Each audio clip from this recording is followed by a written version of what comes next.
श्री राधा कृष्णाय नमो नमः। सर्वप्रथम मैं भगवान श्री राधा कृष्ण के श्री चरण कमलों की वंदना करता हूँ। आप सभी भक्त श्रोताजनों को भी सादर नमस्कार करता हूँ। ग्रंथ श्री नारद पंचरात के प्रथम रात्र से आज हम 10वें अध्याय का श्रवण करेंगे, जिसमें भगवान श्री कृष्ण के महोत्सव का वर्णन है, जो इस ग्रंथ में इस प्रकार से वर्णित है। श्री शुक बोले, ब्रह्मा के पुत्र देवर्षि नारद महाज्ञानी, समस्त वेद विदों में श्रेष्ठ, गरिष्ठ और वरिष्ठ है। हे विभो, तब वे कैसे अनुदिष्ट रहते, महामुनि होते हुए भी वे कैसे ज्ञानहीन हुए? कृपया करके मुझे यह बताकर आप मेरे संदेह का निवारण कीजिए। श्री व्यास जी बोले, पूर्व काल में नारद ब्रह्मा के पुत्र हुए और ब्रह्मा ने उन्हें संसार का संपूर्ण ज्ञान दे दिया। हे सुव्रत, उन्हें वेदांग, सद्विद्या, शिल्प विद्या, योग शास्त्र तथा पुराण भी पढ़ाया। तब एक बार सभा में ब्रह्मा जी ने पुत्र से कहा, महाभाग, विवाह करके अब तुम सृष्टि करो। ब्रह्मा के इस वचन को सुनकर क्रोध से लाल आंखें लिए हुए परम कृष्ण परायण नारद जी अपने पिता से बोले, सभी पूजनियों में पिता ही सर्वश्रेष्ठ गुरु है और ज्ञान देने वालों से भी अधिक उसका आदर करना चाहिए। अतः पिता से पूज्य न कोई हुआ है और न कोई होगा। माता वह है जो सदा स्नेह करती है, शिशु को गर्भ में धारण करती है और स्तनपान कराती है, परंतु माता और पिता अपने पुत्र के कर्म को खंडित नहीं कर सकते। यह तो केवल सद्गुरु ही है जो शिष्य के कर्मों के मूल को निर्मूल कर सकता है।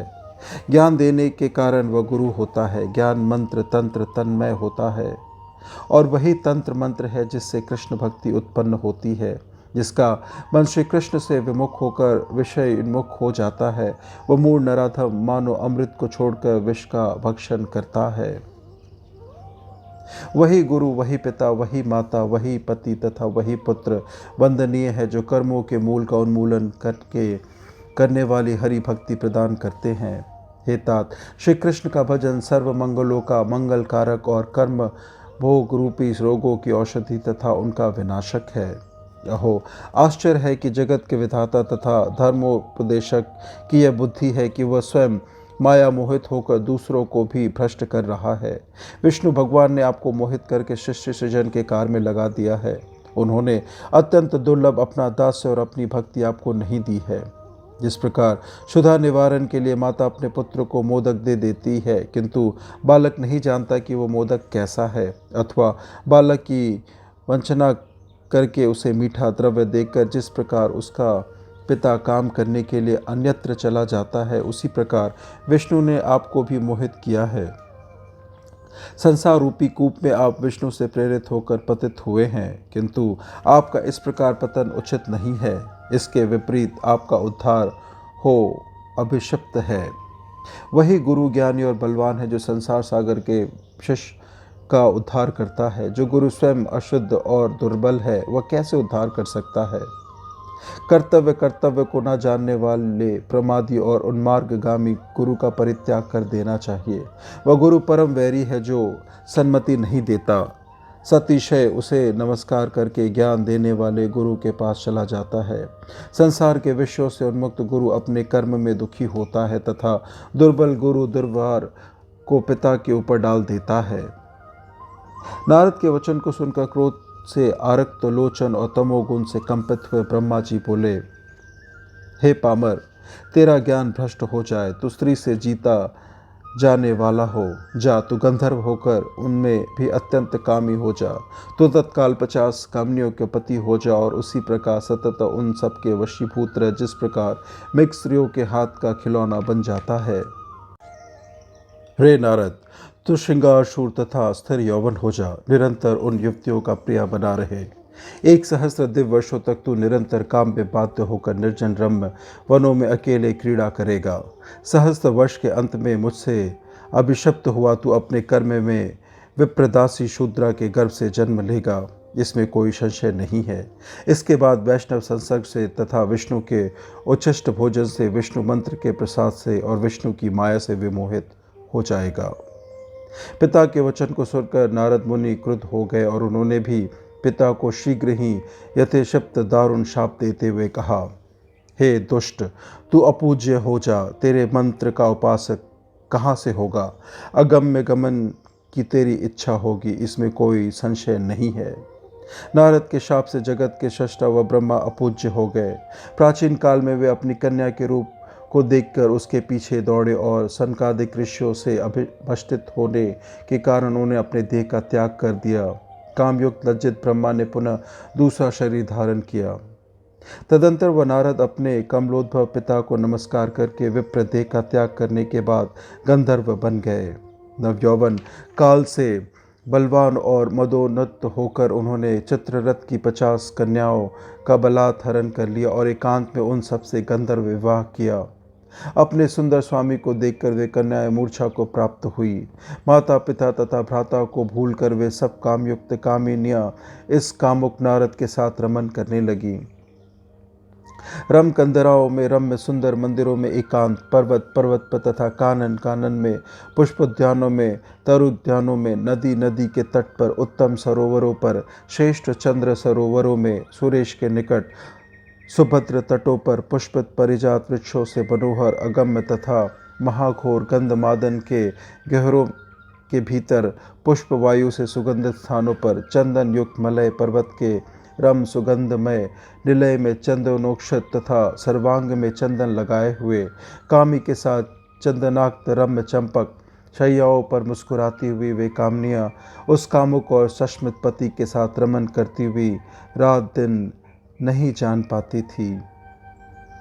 विषंदक सूरसेन, पारिभद्रक स्वाहवन, काम्यकवन, रमैक्वन, परिभद्रक सुरंधक, गंधक सुरंद्र पुंड्रक, कालकंजर पंजर और कंचो कंचन कानन में, मधुर माधवास में, मधुर मधु कानन में, कल्प तराओं के वन में, विश्वकारकृत स्थल में, रत्नकारों के समूह में, सुंदर और सुरंदतर सुवेद तथा सुपार्श्व पर, प्रवलंकार कानन में, मंदार मंदिरों में, गंधार और युगंधर में, कदम्बों और केतकी के मनोहर केली वनों में, माधवी मालती तथा जूही के वनों में, चंपा पलाश तथा कुंदों के वन वन में, नागेश्वर और लवंग के भीतर, ललितालय में, कुमुद और पंकजों से पंकिल कोमल स्थलों में, स्थल पद प्रकाश में, भूमि चंपक कानन में, लांगली रसाल पनश कदली बद्री श्रीफल जंबीर जामुन तथा करंज के श्रेयुक्त और सुखप्रद वनों में सहस्र दिव्य वर्षों तक उन स्त्रियों का साथ विहार करके वह उपहरण नामक गंधर्व पुनः अपने आश्रम पर चला आया।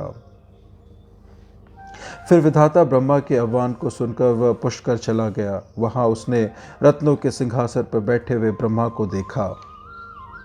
वे अपनी उस सभा में देवेंद्रों, सिद्धेंद्रों, सनकादि मुनींद्रों तथा राक्षसों, गंधर्वों और किन्नरों से उसी प्रकार घिरे हुए थे जिस प्रकार आकाश में नक्षत्रों से घिरा चंद्रमा सुशोभित होता है। उन सब के साथ जगत के विधाता को उन्होंने प्रणाम किया। इसके बाद उन्होंने महेश और गणेश तथा धनेश, शेष, ईश्वर, धर्म, धन्वंतरी, स्कंद, सूर्य, सोम, हुताशन, उपेंद्र, इंद्र, विश्वकर्मा, वरुण, पवन, समर, यम, 8 वसु, रुद्र, जयंत तथा नलकुबर इन सब देवों को नमस्कार करके मुनि पुंगवों को नमस्कार किया। अगस्त, पुलत्स्य, पुलह, प्रचेता, सर्वश्रेष्ठ, वशिष्ठ, दक्ष, करदम, सनक, सनंद, सनातन, योगेश और ज्ञानियों के गुरुओं के गुरु सनत कुमार, बोढ़ू, पंचशिख, भृगु, अंगिरा, आसुरी, कपिल, कौत्स, ऋतु, नारायण, नर, मरीचि, कश्यप, कण्व, व्यास, दुर्वासा, कवि, बृहस्पति, च्यवन, मार्कंडेय, लोमश, वाल्मीकि, परशुराम, सर्वत्र, विभाटंग, देवल, वामदेव, ऋषयशृंग तथा पराशर इन सब मुनियों को प्रणाम करके ब्रह्मा के सामने खड़े हो गए। फिर उन्होंने सब देवों और मुनिंद्रों की स्तुति की। इससे ब्रह्मा प्रसन्न हो गए और उन्होंने सभा के मध्य उस उपहरण नामक गंधर्व नारद से मुस्कुराते हुए कहा। ब्रह्मा जी बोले, हे वत्स, तुम वीणा ध्वनि से समन्वित और श्री कृष्ण रस से पूरित संगीत सभी देवताओं और मुनिंद्रों को सुनाओ। गोपियों का वस्त्रहरण, परम रास महोत्सव, गोपियों के साथ जल क्रीड़ा तथा हरि के अन्य संकीर्तन करो।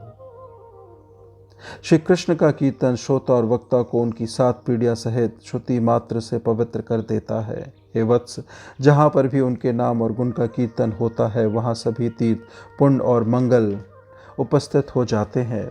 उनके कीर्तन की ध्वनि को सुनकर सभी पाठक दूर से ही उसी प्रकार भाग जाते हैं जैसे वैनतेय को देखकर सर्प भाग जाते हैं। एक दिन सफल है, धन्य है, यशस्वी है और हर प्रकार से मंगलमय है जब श्री कृष्ण का कीर्तन होता है।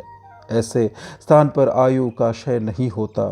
संकीर्तन को सुनकर जो वैष्णव नृत्य करते हैं उनके पैरों की धूल के स्पर्श से तत्काल वसुंधरा पवित्र हो जाती है। जिस स्थान पर परमात्मा श्री कृष्ण का कीर्तन होता है वह स्थान मृतकों को मुक्ति देने वाला तीर्थ हो जाता है। वहाँ पाप नहीं टिकते तथा पुण्य सुस्थिर हो जाते हैं। ऐसा स्थान तपस्या और व्रतियों तथा व्रतों और तपस्याओं का स्थल बन जाता है। पापियों के देह में 3 प्रकार से पाप विद्यमान रहते हैं जो महापाप, उपपाप और अति पाप के नाम से जाने जाते हैं। जो विप्र, भिक्षु, यति, ब्रह्मचारी, स्त्री और वैष्णवों का हंता है उसे महापातकी कहा गया है।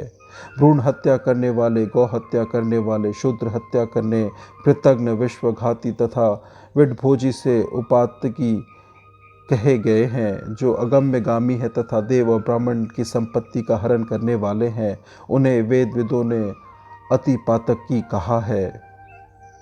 श्री कृष्ण के संकीर्तन, ध्यान और उनके मंत्र ग्रहण से अहो जो 3 प्रकार के पापी बताए गए हैं वे सभी अपने पातकों से मुक्त हो जाते हैं। तप तथा यज्ञ करने वाला पवित्र हो जाता है। तीर्थ में स्नान करने वाला पवित्र होता है। व्रत करने वाला पवित्र होता है। भिक्षु तथा यति पवित्र होते हैं। ब्रह्मचारी, वानप्रस्थी तथा तपस्वी पवित्र होते हैं। अग्नि परम पवित्र होता है तथा जल भी अत्यंत पवित्र होता है, किंतु ये सभी वैष्णवों की पवित्रता की 16वीं कला के बराबर भी नहीं ठहरते।